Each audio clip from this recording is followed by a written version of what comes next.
maisons, l'indépendance dans vos familles, dans vos entreprises, l'indépendance totale au nom de notre Seigneur Jésus-Christ. Bonsoir. Bien-aimé dans le Seigneur, tu es dans un moment glorieux, moment de prière, moment de chercher Dieu dans cette émission Pelissa Maombi. Les amoureux de la prière, nous sommes là. Nous avons la nuit de traverser eux.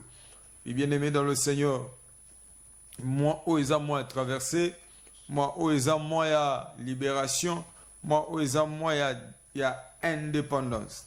Je veux que nous tomons oyo à l'embi déjà esclavagisme égyptien. Dans l'embi déjà souffrance, à l'embi déjà choléra, à l'embi déjà pas problème lié, à l'embi d'injustice yamokil na bomole. Aya la moment où toluka Nzambelongo, to belle là le libérateur.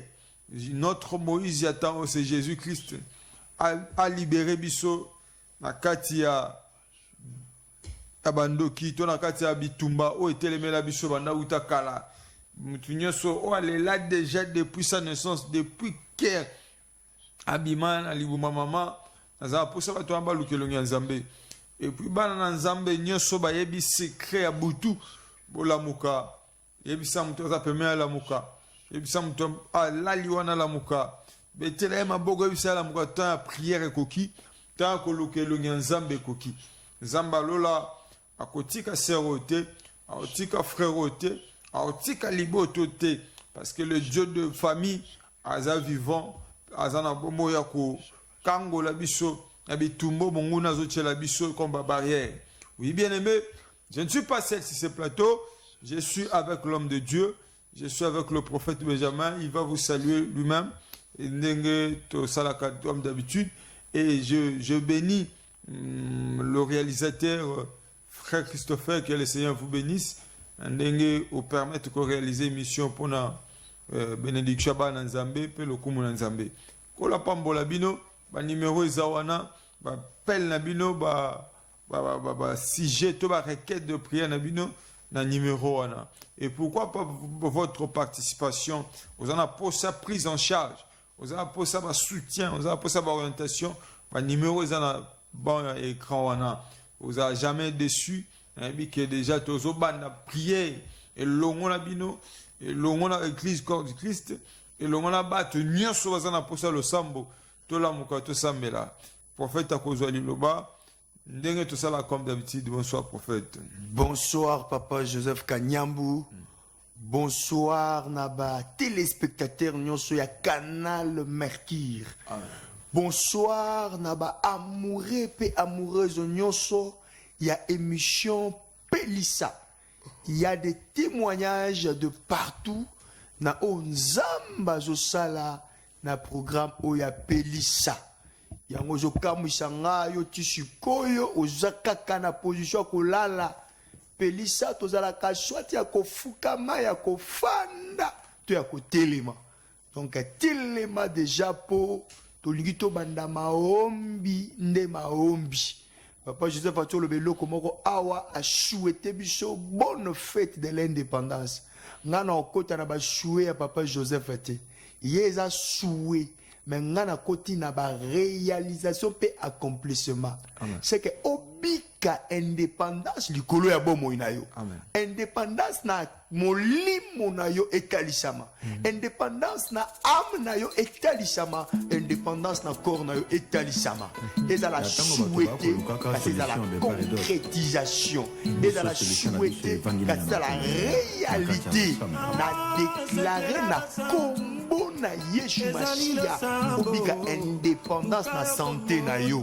Na lobi santé na yo bika indépendance. Santé na yo comme qui esclave ya maladie année après année nalobi lelo eza indépendance ya santé na yo na déclaré indépendance likolo ya barelation na yo relation ekomaki problème sur problème rien ne marche na domaine ya barelation nga naye kosouete yo te naye kodéclare indépendance ekoma réalité barelation ezonga relation mobali eya ya kitoko relation mwasi eya ya malamu papa Joseph oyebi tokanisaka mingi bato baka na problème ya libala ezaka basi bandeko mibali mpe bazebele bazosouffrir ane na bamoyen mais badéception azokutana yango loka likambo mosusu tika lelo indépendance elata yo obika bolamu ya nzambe na kombo na yesu masiya l'indépendance elata yo obika bolamu ya nzambe.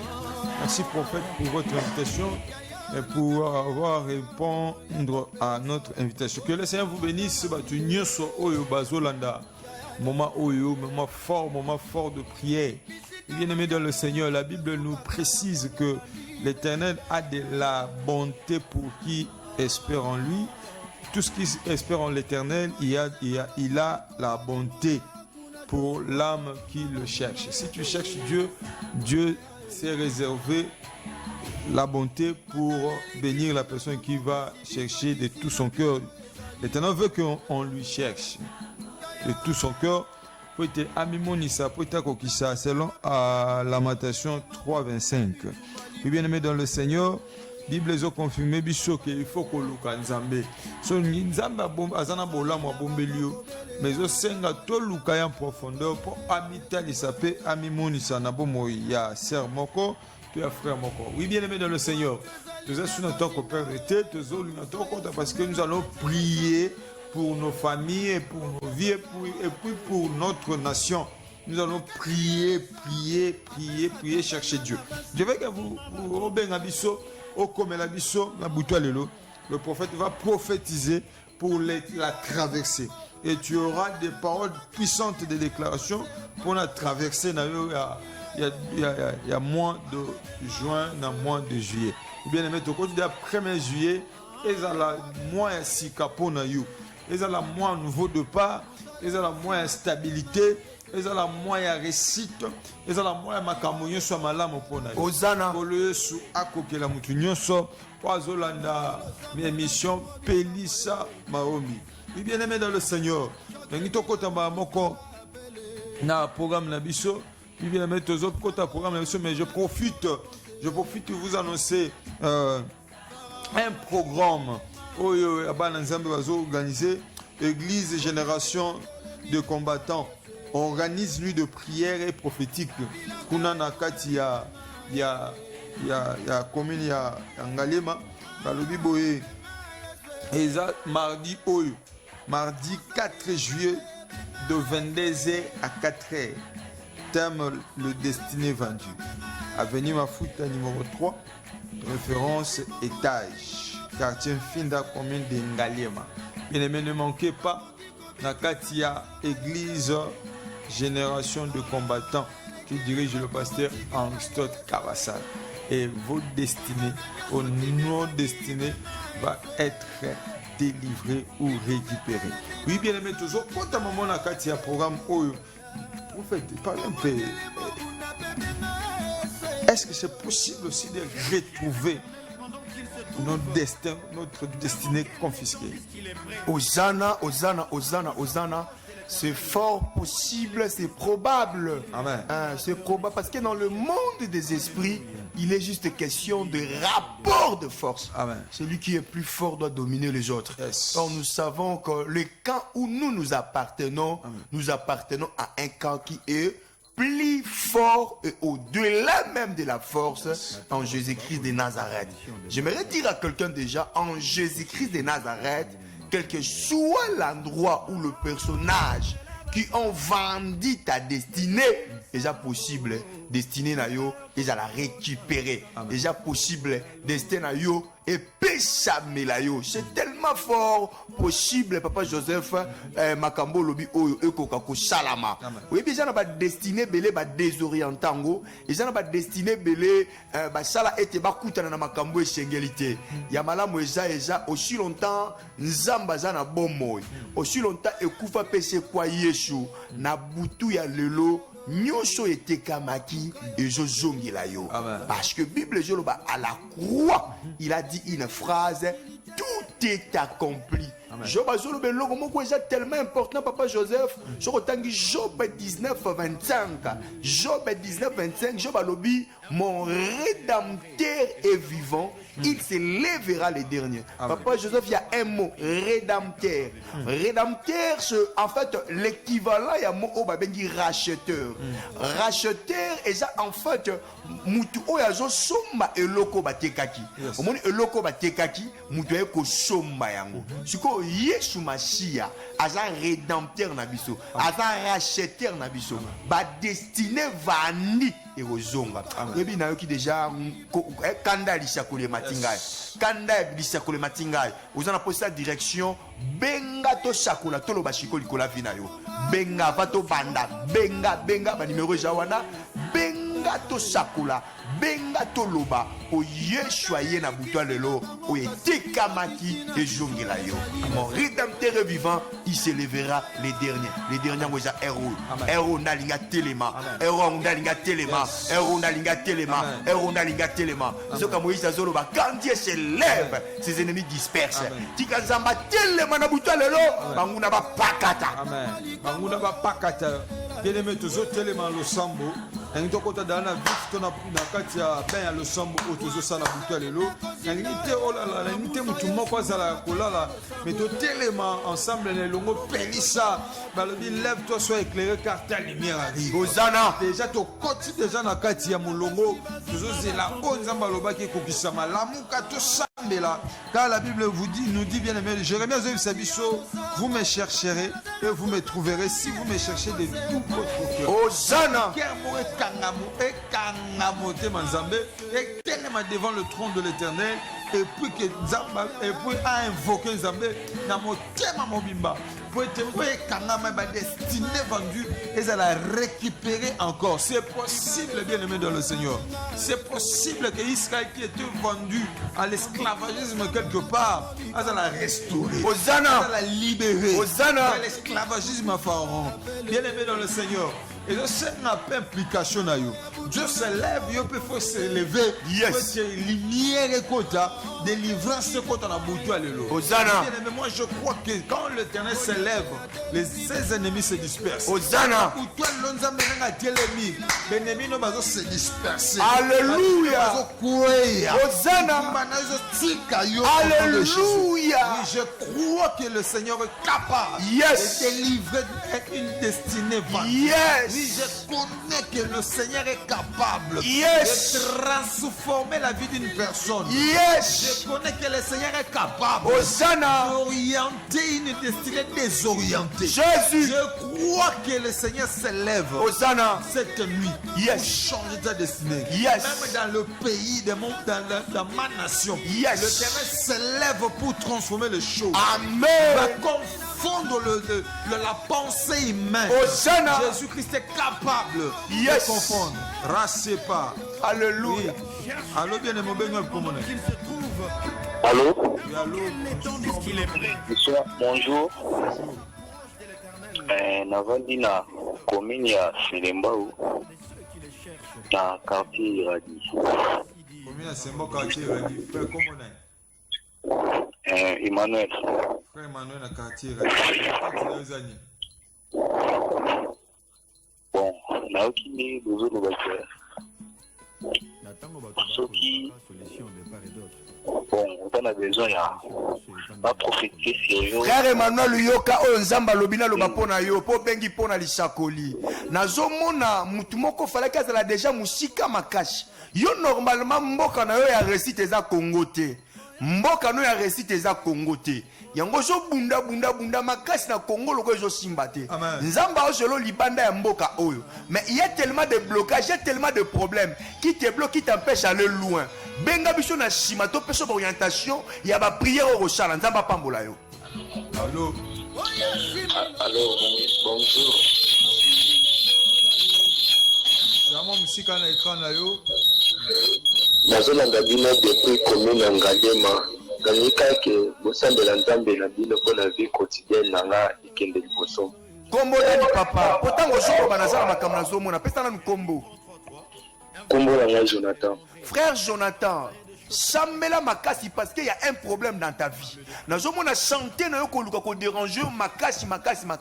Je vois un plan de l'ennemi juste pour contre ta santé. Ba nguna zo bongisako, zoto na yo wana ebelaka pamba. Mbongo lesala makambo susu, mbongo kendaka na malade. Yango luka nzambe na suka benga biso to pesa ba ligne de conduite ya prière aux amalam. Mais na chambeli nzambe na butwa lelo. Lokolo bengi biso ndeko Jonathan grâce faveur anzam et ganga likola vina yo na kombo na Shumasia nazokeli ndeko Selemba mesa na peshi yo naza siro na biso sambela na biso awa miruana ezo kueya nzamba zo buka miruana nzamba zo briser miruana azo fongola makambu ezo changer likola vina yo benga déjà benga tolingaka bozo benga to lobby obengi lobby ba mama bazabi ba papa bazabi bapele kota prophète azana plateau mosakola azana mboka mosakola ye déjà benga to loba na para nzambe to pelisha elongo.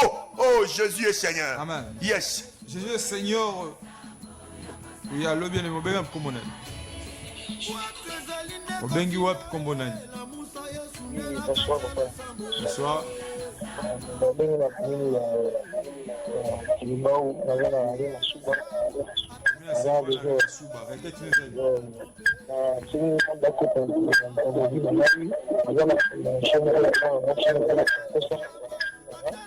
Frère, on a bien tes âmes aussi quand écran na yo.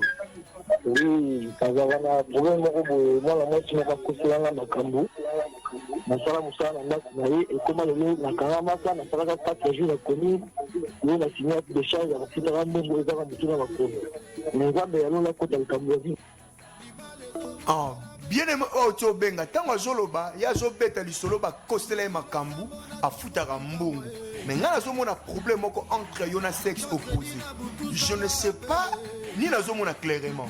Nazomona yo liboso sexe opposé, mais sexe opposé ou les botala na naye nazomona loko mo ba inakaye makasi pas papa yamba pela bona loba message ande kwa benga kia.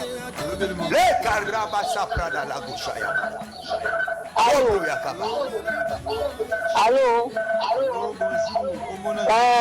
Comment c'est Christelle? Na lobi bosambela pona ngai makambo zebele na famille na biso loko na biso loko sunga biso alobi o leki na azala ndoki yango bosambela pona biso. Sœur Christelle yoka biso Sœur Christelle. Longola ka sentiment eboma batu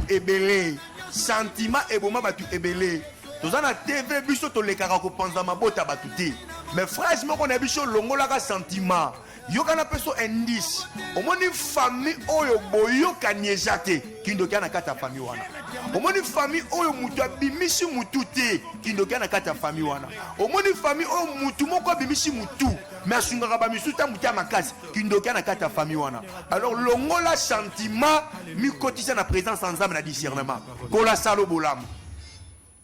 Allô bien le mo benga kombo nani? Jésus est Seigneur. Allô. Na frère Plamedi na Badiading.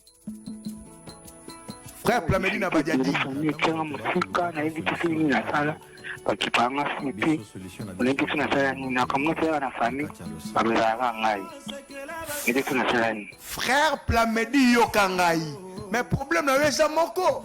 Oh zamba zozelo sala te frère Plamedi. Balobina benga yo paresseux, tu es un paresseux spirituel.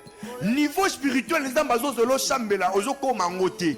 Bitumwe eza na kati ya famille non nazomona na kati ya libulu moko mulai makasi moyen mutu asala bolamu ekozala te soki okomi kotisa te na losambo frère Plamedi yokanga na bandeli vi na yo eza losambo yoka kombo na yo Plamedi plan merveille de Dieu mais pourquoi ozombika ba merveille ya nzambe te parce que nzambe azozela na yo ozosala yango te frère Plamedi il faut vi na yo mata likolo ya hôtel na moni Romains 12 balobi na nga offrez vos corps comme un sacrifice balobi faut zala un nombre de sacrifices po et ana makambo ekosala makaka soko okoti na mozindo ya prière po soki te frère Plamedi okolela ndo ozolela parce que na moni plan suka na moni na kati ya prison makala frère Plamedi na suka luka biso benga biso to aider yo to orienter yo to briser puissance ya mabe likola vi na yo nzamba pambola bino nous sommes en direct continue obenga continue obenga kobipe biso te benga biso et puis Nzambe aloba pona yo parce que c'est une nuit de traverse une nuit de l'indépendance. Alléluia. Le Seigneur a un mot à te dire. Hosanna. Le Seigneur a une déclaration sur ta vie. Hosanna. Et puis sur notre pays, la République démocratique du Congo, nous allons prier sur le drapeau, nous allons prier pour la libération totale. Allô, bien aimé, bien aimé. Hosanna. Allô, bien aimé, bien aimé. Jésus est ici. Comment on a fait Mimi? C'est un million de bisous.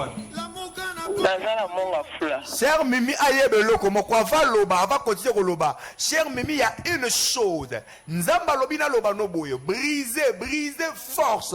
Il y a mari de nuit. Briser force, il y a ba mari de nuit na vie na yo. Briser force wana parce que problème na yo. Na joma mi bala butu ko menacer vino ma cache. Il faut tellement la prière par rapport à ça. Nzamba salo bolam. Allô bien mon ben comment on est? Allô, bonjour. Bonjour. Comment on a marqué? Marco ben biso. Na limité. Na sengi eteko nzambe par rapport à vie na ngana libala na ngai. Frère Marc yokanga tango joloba. Na sepeli parce que tu es un homme discret. Oza muto lobaka mingi te, mais des fois na weza moko eza kanda. Et puis bakanda na weza kasoko kangi kanda okangelaka batu motema. Nzamba za na posa o meka ko sambela o obtempérer bakanda na yo. Parce que nazo mona bakanda ya bien te na mono na kanda ekrelo malade attention. Nzamba lobina loba no keba na yango makashi. Et requête na eza pona libala na yo pona foyer na yo, nzamba salo grâce salo ngolu. Mais le problème est aux alamoko, nous avons moi chaque fois supporter à cause du comportement ezalel na yo. Mais ça ezalement imposé na ngamba monguna na suka ko janga te ko benga to pesa orientation. Allô, obenga comment on est? Allô. Allô, bonjour, obenga comment on est? Comment on a maman Esther, na bengi bino mangaliema. Maman Esther requête nezani. Requête nangeza pour la stabilité à foyer nangai, nzamba pesa stabilité na libala nanga. Maman Esther nangaliema, na ebite soka sisi ko bota. Mais nazomona eloko moko kitoko pa maman Esther. Nazomona mapasa, nazomona bana mapasa. Nzamba zolo bazo visiter yo na bana mapasa. Je ne sais pas comment ça va se passer, mais nayoki nzambe kolobelanga visitation bana mapasa. Mais nzamba zo senga yo loko moko. Nzamba zo senga la commune avec alobano tika ko se victimiser yo moko. Comment on va faire papi? Allô? Aline Nzambe asalela ngai. Passer la femme de la pona ngai. Kombo na ina. Kombo nani? On a libota na ngai. Kombo na yo? Frère papi. Frère papi tango azoloba bizarrement nazomona na kata cercueil. Nazomona muto osengo secours mata na kata cercueil. Frère papi kana yo eza tellement grave faut benga na suka to sambela supo na yo. To pesa na ba coordonnées parce que nazomona na kata cercueil. Nazomona yo na kata cercueil. Nazomona mikolo ezoya yo vino faut zalate. Oh Jésus. Allô bien aimé obenga comment on est? Comment ngai frère Joseph. Oui bien aimé Joseph obenga comment on est? Obenga requête nezani. Requête na ngezali nzamba asalela ngai ekupe nazongela kosambela yo. Kola za lokumu pona frère Joseph abengi frère Joseph ataka sa bato atembe. Oh ba message ko tebele. Allô bien aimé obenga comment on est? Ah, frère Joseph Azara Sabato Tembe. Mais na sepene le loko lobi po loko lobi yango na ngena loba. Nzamba sungo zongo sambela. Ah, ozongi sa vie de prière na yo. Mais le problème na ngeza makambo ya vie de prière na yo. Le problème na ngeza la personne de Jésus doit habiter en toi. Yesu fa place kat na yo pour makambo changer. Ozala makambo fa sala ma ya bien makash. Mais aussi le texte rejoint les chantres vie na yo te et aux moi pas si frère Joseph. Yosa Joseph, ngo ba que le Seigneur ajoute encore. Mais je sais pas ce que tu es en train d'expérimenter. Kola la ngayo bolam. Allô, bien, mon ben, comment on est? Benna oyo kalisha kolio zanda, oyo kanzambe. Allô? De quoi qui? Gloire à Jésus. Nous sommes en direct, bien aimé, nuit de traversée, Gloire à nuit de l'indépendance, au Benga, au Koma, et nous allons prier et parler sur toi. Boutoua lelo. Soza qui n'a ma cache à traverser au là. Osana. Osana. Nuit à traverser. Osana. Puissance à retraverser. Osana. Bien-aimé dans le Seigneur. Tant qu'on joue invoquer Nzambe, tant qu'on télémi liboso Nzambe na motema mobimba. Nzamba komi monisa. Bandeko bazo benga to sakoli to zala connecté pour to sabelo ko sala mao. Allô? Allô? Toujours frère Joseph, papa nanga na sepeli mingi. Mais depuis napesaka bato mbongo papa, bato bazali kati na kofuta yango te. Nalingi nini juste vraiment papa. Nasala nini kati na bato. Naza soda, frère Joseph aza soda. Zamba basakola sana bomoy. Wow! Zamba basakola sana bomoy. Frère Joseph natana message moko pona yo. Ozolu kaba futa banyongo no futa banyongo batu. Yebe futa ya batu. C'est juste ce que j'ai entendu de parler pour toi. Ozolu kaba tu ba futa banyongo pona yo. Yope futa ya batu. C'est ce que j'ai entendu et okomona nzambe ko sala makambo ya minene likola vina yo. Et puis nzamba ko sala omata na armée eshiko zali. Kola pambola yo. Yes. Kola pambola bino, nous sommes en direct. Allô, bien aimé, bien aimé, accueilli. Nous sommes en direct, bien aimé. Vous allez connecter, nous sommes biso. Attends, prophétiser pour nous quitter dans nos lignités. Tikala liboso écran, nous allons prier et puis déclarer sur chacun de vous. Otikala na kata lo sambo. Otikala connecter dans le sambo. Et puis nzamba lola akopelisa moi si moko na butu lelo. Nzamba lola akopelisa papa moko na butu lelo. Et puis nzamba lola ko faire traverser mutu moko. Akopesa indépendance totale na butu lelo. Laisse que le Seigneur qui nous a appelés. Yes. Laisse que le Dieu qui m'a établi son serviteur. Yes. A changé de destin mutu moko na butu lelo. Osana. Allô, bien aimé, bien comment on est? Oui, papa, toi tu es sur les quatre qui déjà.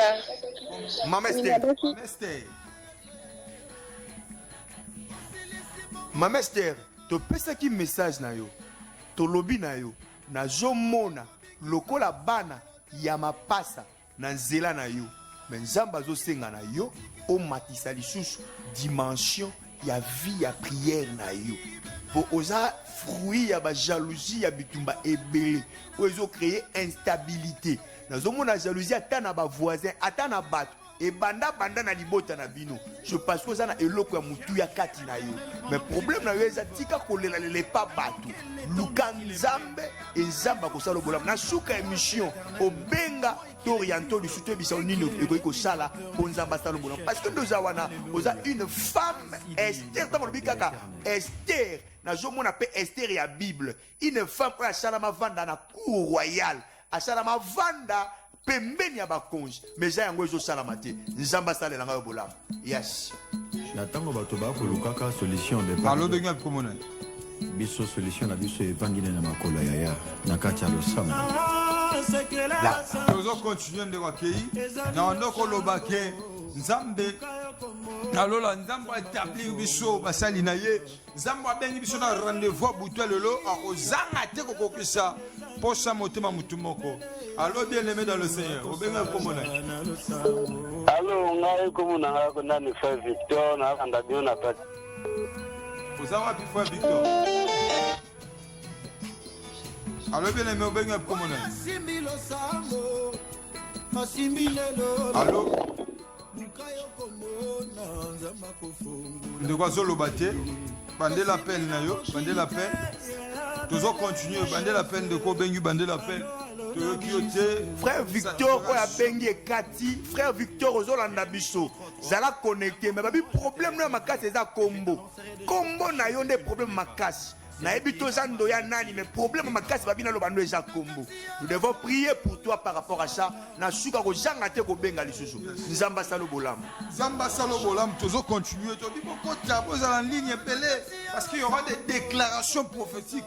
Il y aura des déclarations de puissance. Na pour toi lelo, nzamba zo katisana mutu moko. Ozana. Pour toi lelo, nzamba zo bimana famille moko na kati esclavagisme. Ozana. Nzamba zo bimana bino. Yes. Yes. Le kapaya prosa kabarado shaya babaraguya. Indarasita la braya. Benga biso bien aimé dans le Seigneur. La braya. Traverser Ozana. Na nuit de traverser Ozana. Sambela ke nzamba lola. Yes. Abimana nyonso ya yo. Yes. Na nyonso ya yo. Yes. Bien aimé dans le Seigneur. Allo benga kombona. La sister qui colocataire. Maman Mimi olobini, maman Mimi. nazalaki na posa nasola na papa asambela mpo na ngai mpo na situation ya vie na ngai en tout cas ya pas l'instabilité tout est compris. Nazomona maman Mimi, une femme courageuse, une femme qui se bat dans la vie. Mais on dirait Zela et Zate. Et puis na chepeli parce que ça moi chamuta malam. Je vois une femme qui soutient les gens, qui aime les gens. Mais problème na weja oza victime ya loko moko. Mokila molile ebi réellement que soko mati makambo fongé makasi. Osunga batebele yango ba ochela yo. Ba obenga ngo lokwa 12 nde abenga na langage ya mokili. Ba ochela 12. Ba ofina yo. Ba olinga te obima o mata. Mais problème makasi ezani. Ba makasi eza o chambela. Mais problème eza na zomono zo chambela. Mais on dirait église zo chambela. Na zomono ngo bien te. Na zomono zo bala na penzate. Lukabiso na suka to orienté yo. Yes. Tous en direct, bien aimé dans le Seigneur. Moi 5 appels, moi 10 appels à suka pato sambela pona sambela. Bato sambela. Abato sambela. Benga toloba bato sambela. Allo bien aimé benga kombona. Allo na benga patron Ngalema kombenga Olivier. Olivier Ngalema raquette. Oui. Oui, papa na singi na prophète asambela pona ngai. Po nazarata mama musale komi bien mais moi bangi ba benga ngai pour les quitter ka boye na raté même 3 voyages kaka boye ils kende bien que bien na sukale bazongi selinga passeport et puis amisa tu na sengi na prophète na kaka ma douleur moko na popandi à droite asambela pona ngai na sambeli na kombo na Yesu Nzambe kota likambu ya mwana na Olivier kaka siko na sambeli lobi ko ekota mais pour un message oyo lobi na biso ezakata makambo bielinge banda c'est simple, ça veut simplement dire molili puissance ya enchantement ils ont la katia makambo wana mais problème ils ont chepeli parce que Mikolo a éveillé Mikolo ça lui constate que makambo yo jokoma o déjà normalité liboso bande ko négliger parce que bande ko compter na ba propre effort na yo sikondo sukinzamba lukaka batu basuka lokola moi ça bande tanga makilanda sukinzamba sko alingi akota likambo na ye nzamba za na makambo alinga shala mais na suka na on a repesa numéro obenga na oluka bande kwa gombe babenga bande kwa lemba babenga bande kwa kishesu babenga bande ko ya wapi ya makampagne bandeko ya mikondo oza wapi benga mosakoli azali azoloba ezamba na makambo ko sala likola vina yo yes shabra la sutela allo la brakora basaka bengi biso wapi kombo nani la braya kombo na kasavu bombote na bino yes le kabaya baya kasavu bwa bengi kitambo benga bandalo benga nana posa na pesa 24 prophéties pour na 24 communes kota benga loba to loba na parandam papa Joseph tomate allo bien me benga kombo nani allo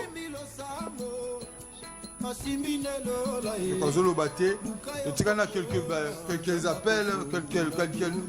appels poto kende dans 5 personnes ya suka poto kota na losambo allo bien me benga biso kombo na nani akei 5 appels, juste 5 appels. Tous les gars dans le programme, il y a prié. Tout le monde ressemble là pour nous. Zamba Lola. Jésus.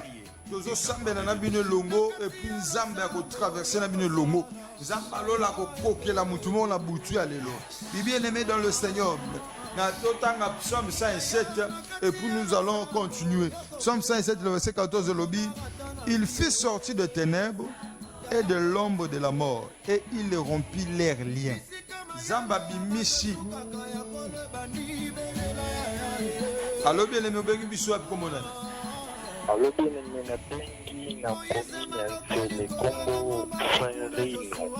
Frère Rino, na commune ya Nzele, étudiant.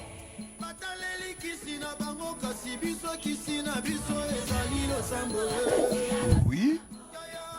Frère Rino na commune ya Nzele.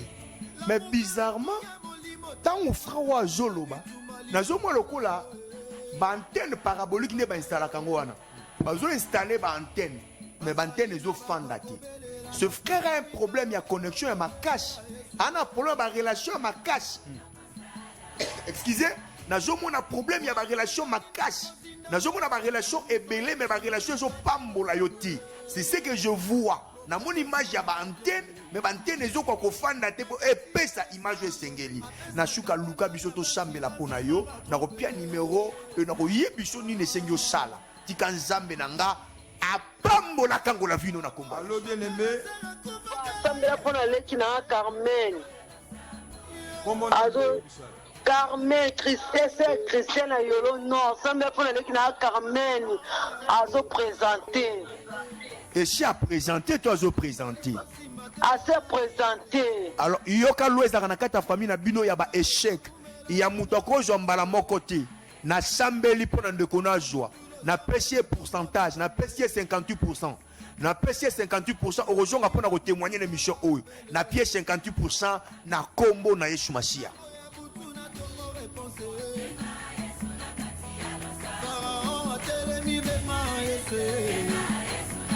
Allo bien aimé, toujours continuer.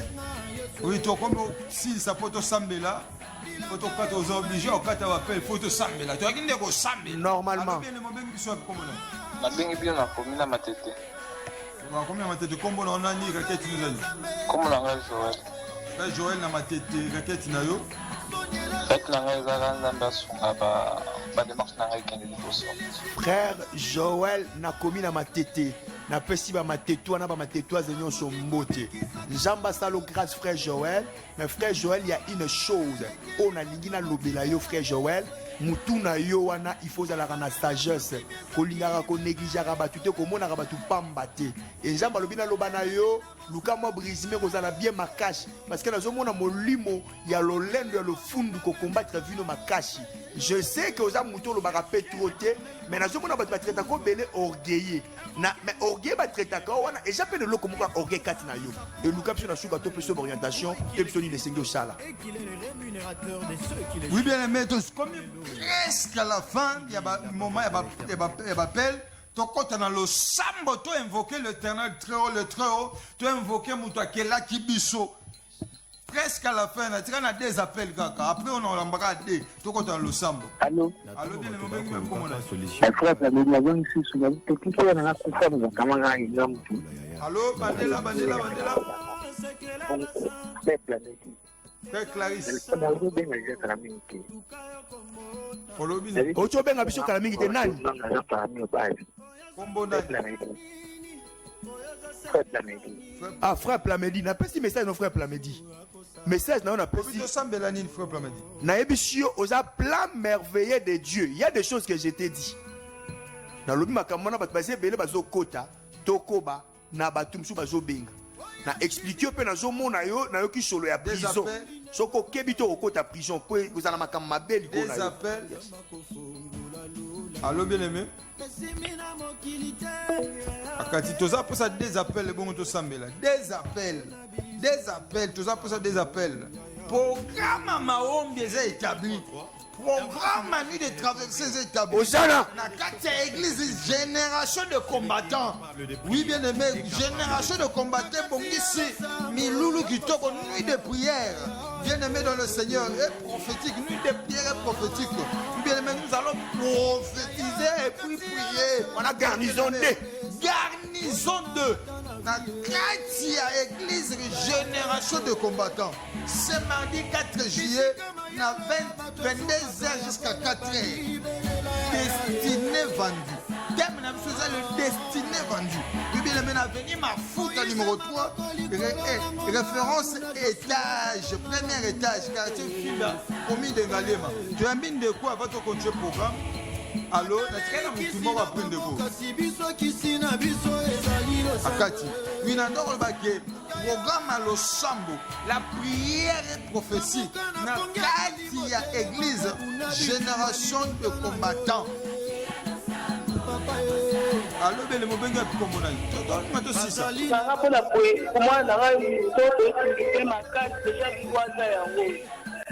Comment on a un ami? Comment on a un bouilli? Problème est Janine. Problème obligatoire de Bezani.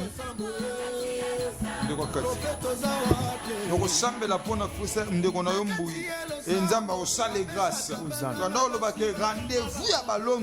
Rendez-vous à prière prophétique et ça organisé dans l'église génération de combattants.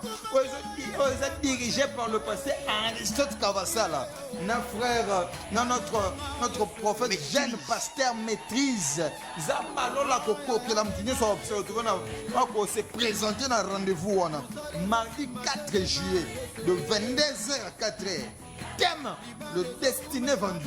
Et nous allons récupérer nos destinées. Et puis, adresse Yango, Kanga Descoman, avenue Mafuta numéro 3, référence premier étage, quartier fin de la commune de Ngalema. Oui, bien, mais nous avons le Sambo. Programme on a kozangate na programme on a et zamba lola ako fongola ba destiné kangama zamba lola opesa ba orientation na ba vie abatebele na mon prophète photo dans le Sambo normalement photo banda le Sambo parce que mutu ndo zela abenga mutu ye azoko kata zobe akokota en ligne parce que saturation zana ko ça la violence à côté to yambie po tozo kanga ba appel tozo kota na kati ya le Sambo. Nous avons des déclarations prophétiques pour nos familles, pour notre nation et pour nos vies. Nous allons parler et puis prier parce que le Seigneur nous a recommandé qu'il faut prier pour notre pays. Et puis prier pour nos familles. Jacob.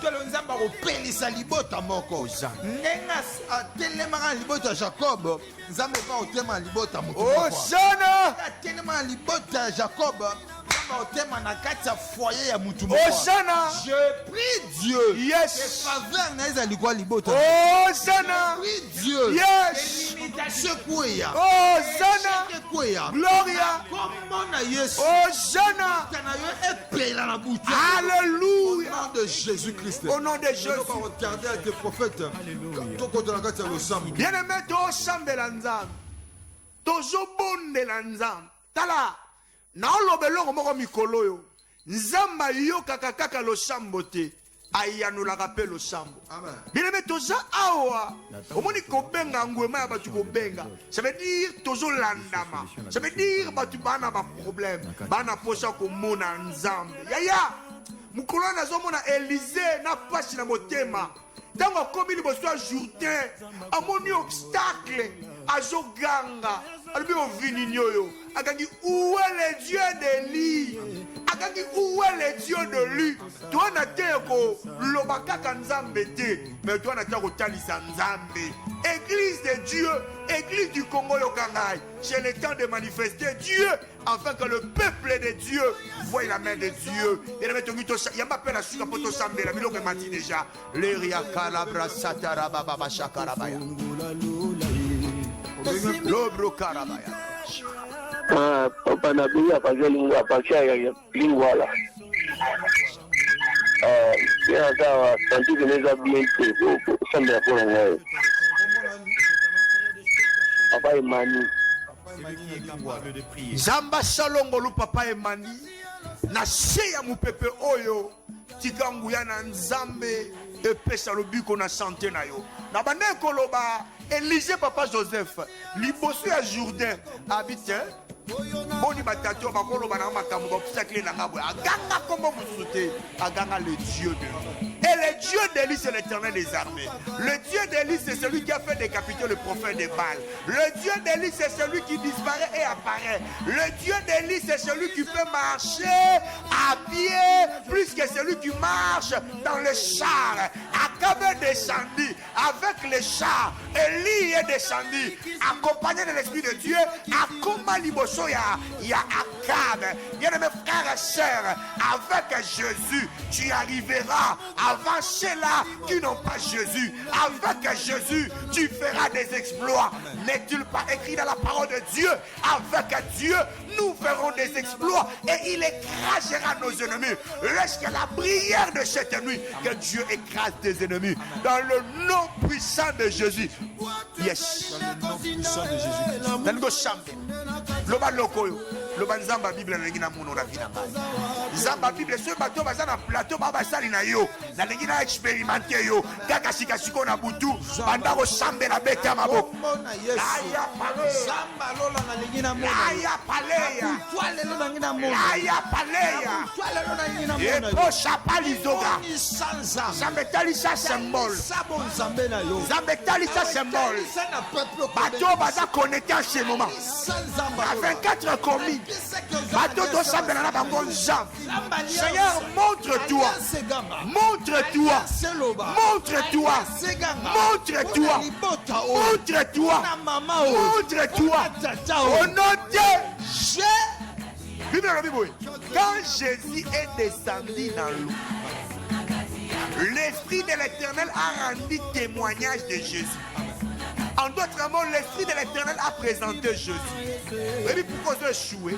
Parce que ma mémélaka au témoignage à ma vie. Et puis pourquoi je échoué? Yaya, il faut comprendre que c'est un problème spirituel. Il y a un batuano et baina bangoti. Moi, je ne sais pas si je suis maman ya quartier au selon rapport. Moutolingo balawana azaka ndumba. Otiko sa kindumba te. Un mauvais témoignage. Or, si c'est Dieu qui témoigne pour toi, bien aimé, la faveur va te accompagner. Aujourd'hui, ozobeta maboko na yo oloba na nzambe na posta témoignage ya batike na poso témoigner ngai na cabinet ministre oyo na poso témoigner ngai na maison présidentielle oyo na poso témoigner ngai liboso général oyo na poso témoigner ngai liboso ba homme élevé obeti maboko zo sambela zamba témoignage à témoigner yo zamba témoignage à témoigner yo quand il te témoigne il te qualifie. Quand il te témoigne, il te qualifie. Quand il te témoigne, il te qualifie. Quand Dieu te témoigne, il te justifie. Le bras loka baya baya baya. Le pachaka baya baya baya. L'oriaku shaka baya baya baya. Na kombo na yesh. Na kombo na yesh. Na kombo na yesh. Na kombo na yesh. Na kombo na yesh. Na kombo na yesh. Zamba témoignage. A déclaré en gros. Au nom de Jésus, au nom de Jésus. Osa wana mutu témoigner pour moi ça Potiphar. Ya. Moi ça Potiphar n'a témoigné pour na yo. Yango za na prison. Soko za Joseph. Yebaka moi ça Potiphar mutu témoigner. Samba lola. Le bras karabada ya. Joseph a témoignage à ma belle likambo salati. Ayebi mutu na makoloté. Avait évité ma problème. Ma problème est Jolanda. Il y avait un mauvais témoignage. Il y avait un esprit. Il y a un mauvais témoignage. Oui, Boudissi Joseph. Na tombe le bon on a l'icolo. Ce genre esprit moi ça Potiphar. Et après un esprit et chanson. Mon Dieu, mon Dieu, mon Dieu. Dans le monsieur dans esprit à moi ça Potiphar. Et après un esprit et chanson. Aïe aïe na mokilo yo. Il y a plus de 8 milliards d'habitants. Plus de 8 milliards d'habitants. S'il y a un groupuscule de personnes qui veulent ton mal, il y a aussi beaucoup de personnes qui veulent ton bonheur. Il y a moi dans l'église on va chambela. Batu batelema na faveur na yo. Dans l'église on va chambela. Batu ba bima ba na faveur na yo. Oui bien chanson tant loba pour na Joseph ba na prison. Amen. Oui bien ça na situation zo le ka on est ka mutu ba loba pour na yo. Loba eh Yahweh. Na buta le lo. Na chambeli. Na chambeli. Yesu Mashia. Batu ba loba bien pour na nga. Batu ba loba bien pour na nga. Langage va te changer. Alors va te changer.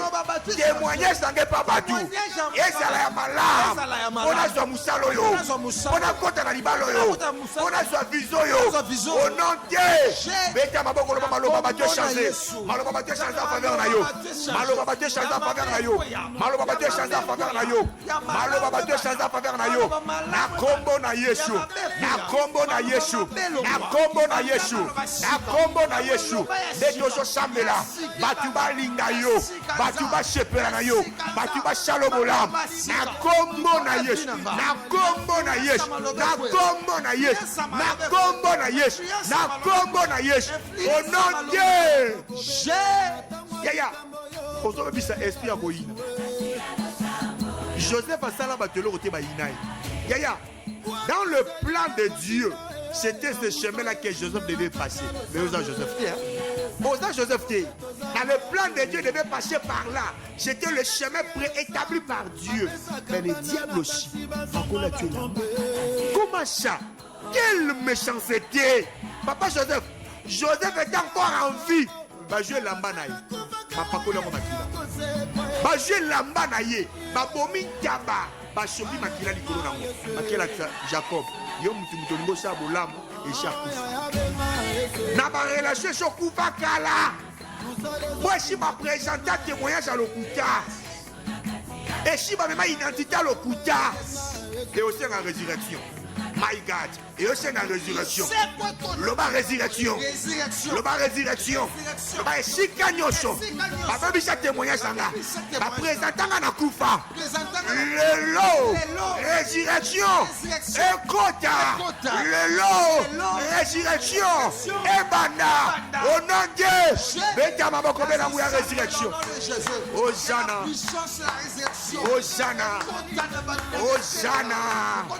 Hosanna. Hosanna, Hosanna, Hosanna. Et si kaba pimela kinga visa, na zonga résurrection côté. Mon belu est sous la bana, a zonga résurrection zonga. Muto ya tena na mbongo nanga, a futa na résurrection zonga. Zamba Lola, Zamba Lola, Zamba Lola, Zamba Bikamwa, Zamba Lola, Zamba Bilembo. Au nom de Dieu. Kola pambola. Mon Dieu, je peux la déjà. Papa Joseph, yokolo ko Bible zoloba. Bible zoloba boy. Quand Jésus a rendu l'âme à la croix, il y a une chose qui s'est passée. Parmi les rideaux qui séparaient, le lieu saint du lieu très saint. Ces rideaux se déchirent. C'est que dans Israël, le parvis est à dire pour la levite de Dieu. Le lieu saint est à dire réservé pour les sacrificateurs. Le lieu très saint est à dire réservé pour les moutumoko. Dans titre et un souverain sacrificateur. Amen. Celui qui avait le droit de voir la gloire de Dieu. Mais c'était une fois là. Moutumoko kaka ne pas mon anke mwanzam. Moutumoko kaka na famille ne pas mon anzam. Te. Moutumoko kaka ne pas à l'élever. Puis nous sommes besoin de dépendre naïs. Quand Jésus est venu, à la Bible dans Romains chapitre 10, le verset 4, Christ est la fin de la loi. Amen. Christ est la fin de la loi. Amen. La loi qui était, il faut qu'à yaya wana, yende to dépendre na ye. Christ a brisé la loi wana. Oui bien logo muto pe chose na moi lolendo na baluba to benga moma junda. Moi minene, a pe so loba. Soko za kano bisenga sengate. Mais logo commission bisenga senga et a kozanga. Tala le chambre le déjà quand Jésus mourait à la croix. Ridé Panzai. En d'autres mots, la gloire qui était cachée, cette gloire est commise dans le regard de Yabatunyosh. Dans le chambre l'anzam, vous avez sanzambe, dans le gina bikan, kembo na yo na vinangai, dans le gina mona kembo na vinangai, kembo ne banda na vinanga, na buto le lo, na minwa le lo, otombo le mgongo jo sambela, na kombo na yesh, zamban kembo, est-ce que vous avez un sambela? Est-ce que vous avez un sambela? Est-ce que vous avez un sambela? My God. Leucaria balosa. Lebro karabadu karia balaba. Lura kaba shaka manaya. Loria kuta balabradaya. Le kaba shaka riada show. Lobro karababa. Lobia karabane. Lobro karabanagai.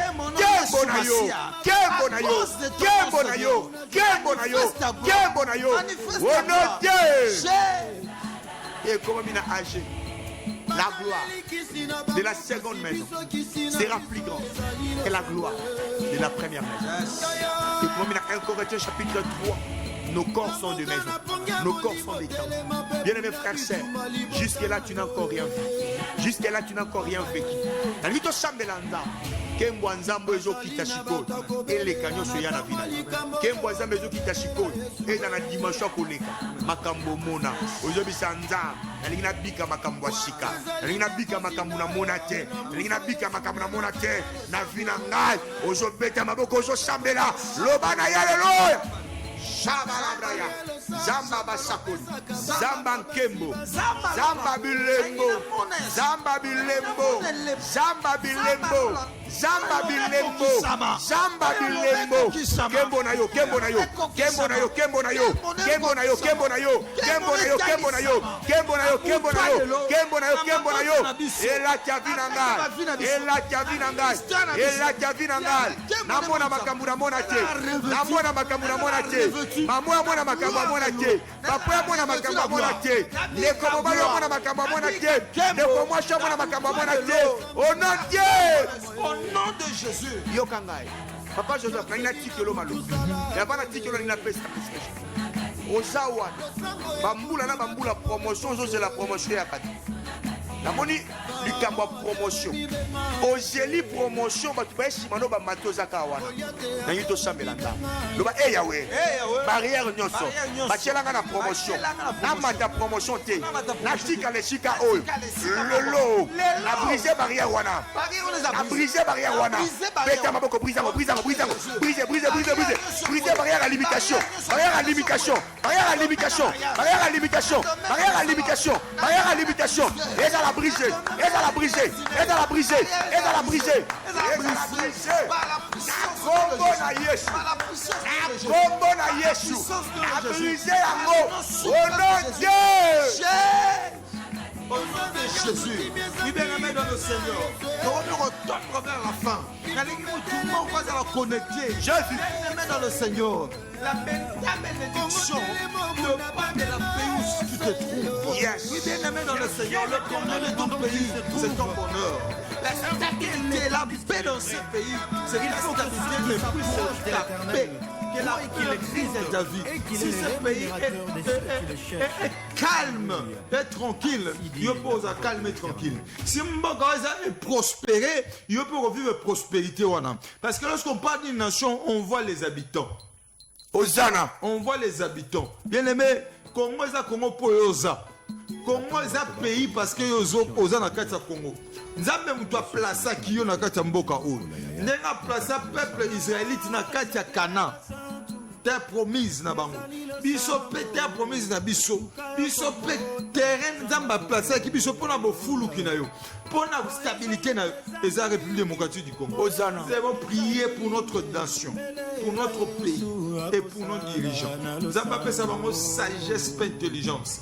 Nous avons appelé ça bango kimia na morale pour être salama mo nzamba zolinga na mboka oyo. Donc on la drapeau et pour nous allons prier. Comme aujourd'hui la indépendance. La ligne mutumoko atsambela na biso longo na butu ya lelo. Zambela na biso na butu ya lelo. Drapeau ezawana. Ozoba na koyebisa Nzambe na mibenga congolais te yoni mto sala na zala congolais. To liete Nzambalola elembo sika de pasika le 1er juillet de pasika na makambo nyonso na mboka na banda kosambela tosambela kombo na Yesu Masi. Congo eza nanga lola na pona kobotama na Congo te. Ochanga na kati ya mboka na pona kozala congolais te. Zamba lola yondo salanga congolais. Papa na sambeli. Papa na boneli. Zambe monene. Yeshepelisa yo. Mosantu Yesu. Wana tokoti 63e année. Il y a une indépendance. Na mboka oyo nkolo. Il y a des pays. Basu indépendance après le Congo, mais baza ko émerger. Que l'homme congolais soit libre. Que l'homme congolais soit libre. Que l'homme congolais soit libre. Zambo pambola Congo. Yeshepelisa yo. Zambo pambola Congo. Na kombo na Yesu. Na kombo na Yesu. Na kombo na Yesu. Beto Chambeli. Au nom de Jésus. Papa Joseph. Tangu to chambela pona Congo. Na joka nzamba zolo bananga pona yo jana ndako. Ozana promesse ya kobima libanda mboka. Oui, c'est vrai, le Congo est notre pays. Mais chacun de nous a sa terre prophétique. Chacun de nous a sa terre d'épanouissement. Dieu peut permettre que tu naises dans le Congo, mais que tu évolues en Angola. Tu nais dans le Congo, mais que tu évolues au Canada. Je veux que nous puissions prier. Yo, ça la démarche à voyage. Bimisa passeport na yo. Nous allons prier. Yo pour santara que vino rozala épanoui libanda mboka oyo. Nous allons prier. Mais yo ka sujet de prière. To pambola Congo. Wana yo pambola Congo. Maloba ça m'appelle le moment Nicolas Congo. Nzambe pas étendre nzela ya voyage na yo. Banda ko déclarer bonheur. Wedela na mboko yo. Mboko ko bonga na ngote. Mboko ko kende liboso te. Nous maudissons nous-mêmes ce pays. Ya ngi ko banda ko pambola Congo. Pambola ba dirigeant. Pambola président de l'Assemblée nationale, Pambola président de la Sénat, Pambola président de la Cour constitutionnelle, Pambola le président de la République, Pambola institution de Chamboka Oyo, mais Pambola Babela Congo, Otomboli Mgongo Samena Komba. Je bénis mon pays. Je suis en train de bénir ce pays. Je bénis le président de la République. Je bénis le président Fachi. Je bénis le président de l'Assemblée nationale. Je bénis Seigneur, le président du Sénat. Je bénis Seigneur, le pays.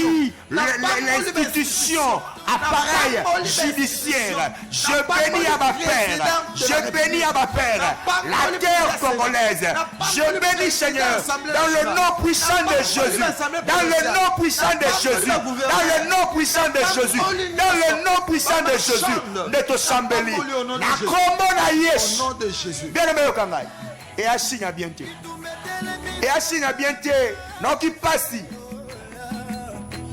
Presque la plupart des opérateurs économiques, la plupart de grands politiciens, banaba immeuble dans pays étranger, mais dans Mboka Obasale le côté, c'est un mauvais signe.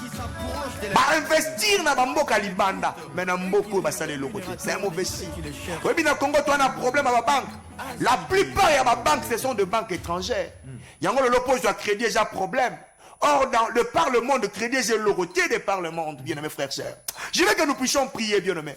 Esprit, ouais, ça, la rabat, tu vas investir dans mon côté. Esprit, ça, la rabat, tu vas investir dans l'Ibanda. Nous sommes capables de la biche, ça, malade. Nous sommes brisés, force, esprit, wana, au petit, ma boko, sambeli. Na combo, na yesu, masia. Je brise cet esprit.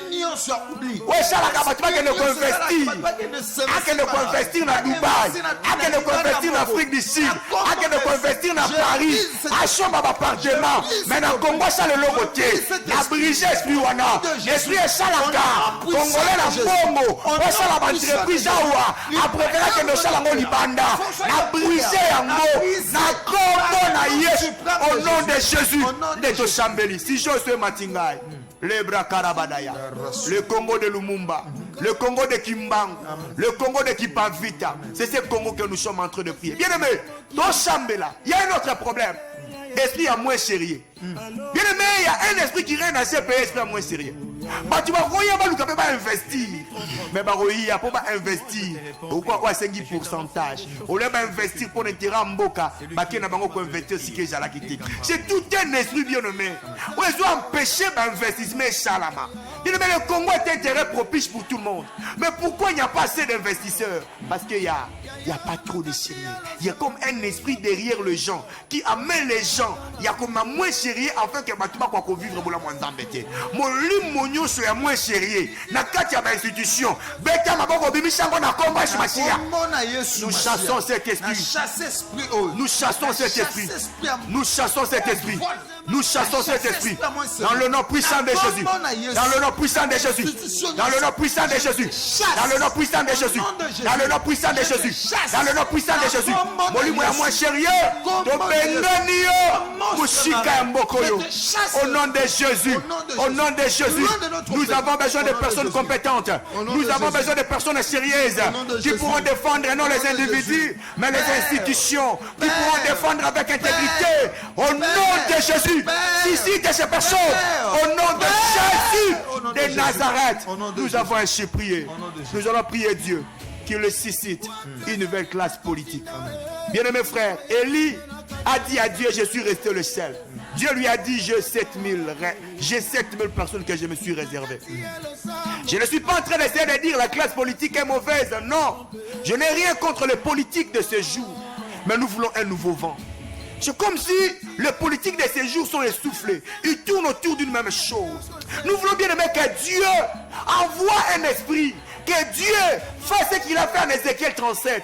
La Bible dit l'esprit de l'Éternel me transporta auprès d'une vallée qui était remplie d'ossements secs. Et là, il m'a dit de prophétiser. Et à la fin, Ézéchiel a dit c'était une armée nouvelle qui s'était levée, l'armée d'Israël.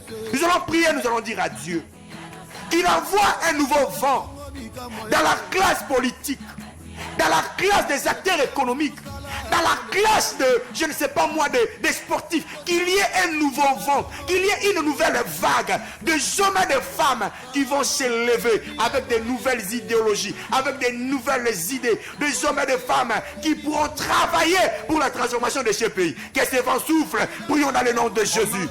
Je suis un prophète, je sais de quoi je parle. Sokara sebra la zudarada. Le prokaradu sakarababasha. Le koriaba karabana karababashaya. Rekabashita rababasandarabai. Le rakarabaye kamaraya. Au nom de Jésus. Au nom de Jésus. Un nouveau vent. Un nouveau vent. Dans le nom de Jésus. Nous avons ainsi prié. Au nom de Jésus. Yes. Au nom de Jésus. Merci Saint-Esprit de Dieu. Il y a tellement de messages que le Seigneur me parle. Pour le pays, ce sont des messages très sensibles. Nous ne pouvons les libérer à la télé. Merci Saint-Esprit de Dieu. Seigneur, nous couvrons ce pays par ton sang. Que ton sang couvre notre très cher beau pays. Seigneur, couvre ce pays. Que ton sang couvre ce pays.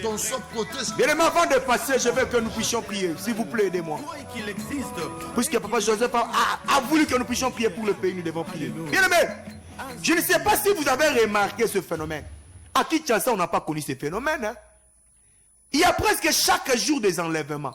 Il y a presque chaque jour, vous allez entendre, on a enlevé quelqu'un, on a enlevé un tel. Cet esprit n'était pas au Congo. Cet esprit n'était pas à Kinshasa. Mais c'est comme si quelque chose de pas bien est en train de se passer dans ce pays. Nous, fils et dits de ce pays, nous n'allons pas nous taire. Nous allons ouvrir nos bouches devant la présence de Dieu. Nous allons prier Dieu contre tout esprit. Il y a un enlèvement. Tout esprit, il y a un salaka, bajibat, bazoteka ba pareil na bangwa nzoto, bazoteka ba organe na bangwa nzoto. Esprit wana, tozo boykotango, tozo bimishango libanda, elungwa na Congo au nom de Jésus.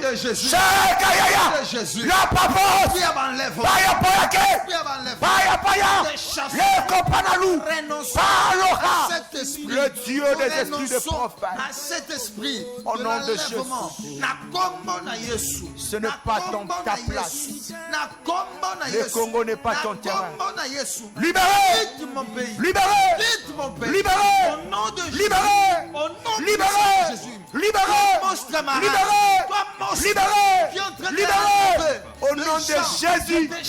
Au nom de Jésus. Au nom de Jésus. Yes. C'est un esprit. Merci Saint-Esprit. Tu es bella quand on a Nigeria. Naba mboka on a des biloko salabaka. To bimisiam. To boaki on bishika bikauka. Etika mboka na bisha. Oui bien aimé. Nous voulons silencer cet appel. Toi qui veux soutenir cette émission. Toi qui veux nous soutenir. Tu vois les numéros qui sont au bas de vos écrans. Il y a des comptes. Tu veux nous soutenir. Il y a beaucoup de choses que nous voulons faire. Il y a beaucoup de choses que nous voulons réaliser. Mais nous ne pouvons le faire sans toi, sans les finances. Tu veux le faire? Entre en contact avec ces numéros. Tu vas contacter. Tu vas demander peut-être qu'est-ce que je peux faire. On pourra te dire le besoin que nous avons. Que le Dieu des Congo, que le Dieu des Congolais, que ce Dieu puisse vous bénir. Je sens, Papa Joseph, une paix totale. Dieu me dit de dire ceci. Il y a maintenant une confusion. Je suis dans Genèse chapitre 11.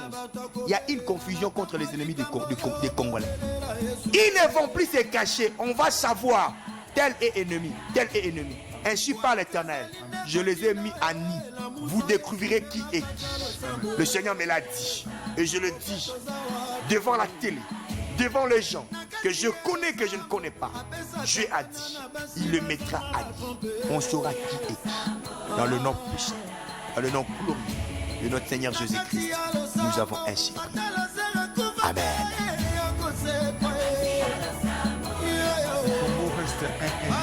Hosanna. Hosanna. Yes. Hosanna. Au nom de Jésus. Au nom de Jésus. Au nom de Jésus. Au nom de Jésus. Yes. Yes. Yes. Au nom de Jésus. Jésus. Mon pays est sauvé. Yes. Mon pays est libéré. Yes. Un nouveau vent commence. Yes. Vous la bénédiction de ma beauté. Yes. Au nom de Jésus-Christ. Yes. L'Éternel a eu pitié de ses peuples. Gloire à Dieu. Yo sambeli na biso na Congo. C'est pas na voyage na yo. C'est pas na visa na yo. C'est pas na démarche Simbi. Parce que après cette prière, Dieu va récompenser tout celui qui a prié avec nous. Amen. Je vous parle en prophète. Je ne fais pas des sentiments. Amen. Et je ne suis pas un prophète qui s'est réveillé le matin, s'autoproclamé prophète. J'ai été appelé par Dieu. Il m'a pris de force. Je n'ai pas voulu ce métier, il m'a pris de force. Il s'est investi à moi. Et je t'ai dit, au nom de ces dieux de la Bible, qui est Jésus-Christ de Nazareth, tu vas témoigner. Cette semaine, tu témoigneras le bienfait de l'Éternel. Peut-être on n'a pas prié pour ton cas, pour ta maladie, pour ton problème. Mais puisque nous avons prié pour l'intérêt général, le Dieu de la Bible s'est manifesté. J'en profite pour donner mon contact. Pour tous ceux-là qui veulent entrer en contact avec nous. Prenez le numéro. Plus 243 81 70 56 990 0421 70 56 990. Vous voulez entrer en contact avec nous? Appelez-nous, nous allons vous orienter. Vous voulez une prise en charge de prière? Une prise en charge quelconque? Appelez-nous. Et le Dieu du Congo va faire du bien. Soyez bénis dans vos demeures. Soyez bénis, que le Seigneur vous bénisse. Je lance déjà, déjà communiqué à programme Otozanango, la semaine Oyo, programme Zamoko, Tozana Katia Église, génération de combattants. Ils ont organisé Miloulou aux nuits prophétiques. Nous avons une nuit prophétique. Bien-aimé dans le Seigneur, c'est mardi 4 juillet, na Katia Église, génération de combattants. Oui, bien-aimé dans le Seigneur, de 22h à 4h. Et ça, c'est nuit moko. Journée unique. Thème, le destiné vendu. Avenue Mafuta numéro 3, commune d'Engalier, ma référence, premier étage. Bien-aimé, tout ça, nuit prophétique, le 4 juillet, de 22h à 4h. Église génération de combattants. Oui, bien-aimé, et pas il y a pasteur Aristote Kabassala. Donc, aux allons garnison 2. Nous allons parler et puis prier. Bien-aimé dans le Seigneur. Kobo, ça n'a prophétisé, Papa Joseph. Ba prophète n'est pas au défilé. Ba prophète n'est pas prophète n'est pas kozala. Ba prophète n'est pas kozala. Parce que ça garnison. Garnison. Ya mojindo basakoli liboki basakoli basangani soki mosakolo arate o akorate o arate o akorate te yango moyena arate activité mardi ezate fona ya kaka zo adresse zo big avenue Mafuta numéro 3 commune d'Engalier, ma référence premier étage. Oui, bien aimé dans le Seigneur, toza kuna mardi au le 4 kozangate so za programme à prière mardi semaine au mardi. Oui, bien aimé, je profite de vous signaler que nous sommes presque à la fin de notre mission. Que le Seigneur vous bénisse partout au Bozali Kolanda Bisso. Et puis nous allons lancer que chaque mercredi et vendredi, même heure, même chaîne. Oui, même équipe. On ne change pas l'équipe qui gagne. Hosanna. Mercredi et vendredi, à partir de minuit, nous sommes là devant vous pour prier. Ce c'est pas un programme au Yaka chaque mercredi et vendredi. Quand on lit, et puis nous allons prier ensemble. Bon, ça a été Papa Joseph. Il y a ça, on va s'abonner à la chaîne YouTube. Oui, page sur YouTube, le bas papa ma YouTube on va perdre maman YouTube tozana kati ya YouTube eza comment mi liboso écran wana maison de pain TV yo so kotika kozwa programme na biso nyonso eza na kati ya maison TV au s'abonner et puis pourquoi pas au panza yango pe pa to misusu bazala bénéficiaire et pas molé ba déclaration na kati ya page YouTube olingo soutenir ba numéro ezawana olingo pesa offrande na po na ndenge to sambela yo au sel on a ba numéro eza na écran wana to mina fin na pamboli ndeko réalisateur Christopher Nzambe amona yo Nzambe akokela pose bénédiction à émission o Nzambe a arrosé mabota nyonso ya bana ya église royaume de Jésus-Christ dans papa mbola bana nyonso ya ministère salut chrétien Nzambe akokela ba congolais pe ba chrétien nyonso ya Congo Nzambe amona bébé zili que le Seigneur vous bénisse tokutani na mikolo ekoya.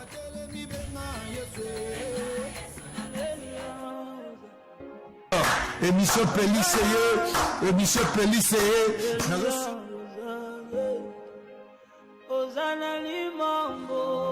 Mutwale le faux pela, mutwale le faux pela, mutwale le faux pela. Hosanna maombi, alléluia.